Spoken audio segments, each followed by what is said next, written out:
மதுபானங்களின் விலையை உயர்த்துவதற்கு ரூபாய் 2000 கோடி லஞ்சம் வாங்கியதாக செய்திகள் வருகிறது.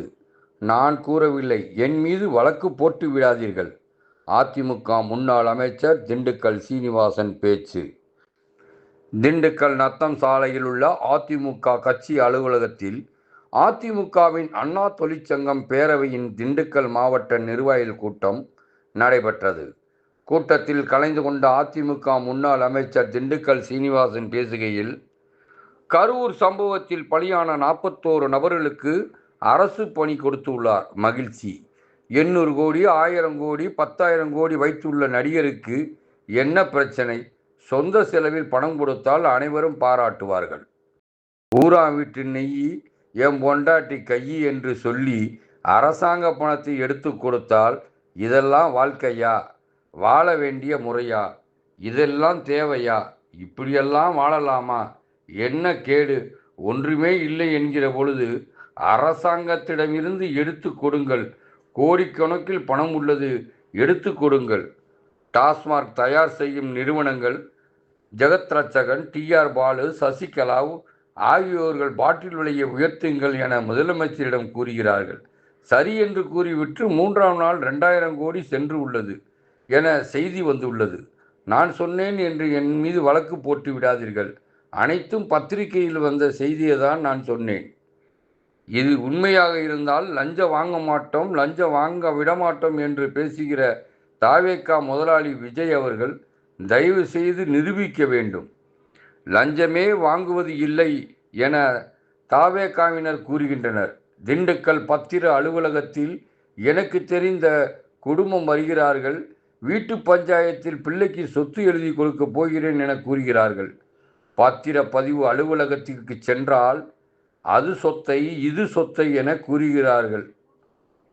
ஏதாவது எதிர்பார்ப்பார்களோ அல்லவோ அதை கொடுத்து பத்திரத்தை முடித்துவிட வேண்டும் என கூறினேன். அதற்கு நேரடியாக கொடுத்தால் வாங்க மறுக்கின்றனர் என தெரிவித்தனர். இதனை இடைத்தரகர் மூலம் முயற்சி செய்தோம். 65,000 ரூபாய் பணத்தை வாங்கி கொண்டு இடைத்தரகர்கள் பத்திரத்தை முடித்து கொடுத்து விட்டார்கள். சத்தியம், உண்மை, என் பிள்ளைகள் மீது ஆணை. நடிக்கிறார்கள். லஞ்சம் வாங்க மாட்டேன் கூறுவது பொய். எல்லா இடத்திலும் லஞ்சம் தலைவிரித்து ஆடுகிறது.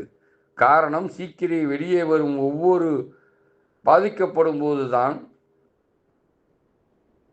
சொல்வார்கள் யோக்கியமான ஆட்சி என்ன சொல்லி நடிக்கிறார்கள். முதலமைச்சர் சொல்வது நம்பாதீர்கள். அடுத்து உள்ளாட்சி தேர்தல் வரவுள்ளது. அதில் கவுன்சிலர், சேர்மன், தலைவர், துணைத் தலைவர் என அனைத்தும் ஆக வேண்டும். அதற்கு நீங்கள் தயாராகி கொள்ள வேண்டும். பணம் கொடுக்காமல் புரட்சி செய்தோம் என விஜய் கூறுகிறார்.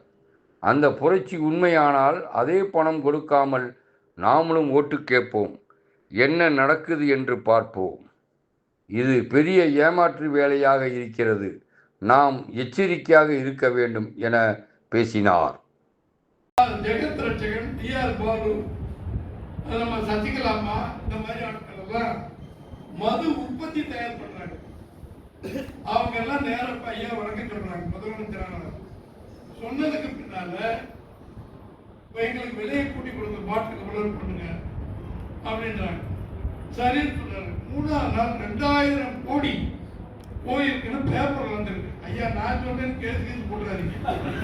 2000 கோடி கொடுத்துருக்குன்னு சொல்லி தினகரன் பத்திரிகை எல்லாத்திலும் வந்திருக்கு, எல்லா பத்திரிகையும் வந்திருக்கு.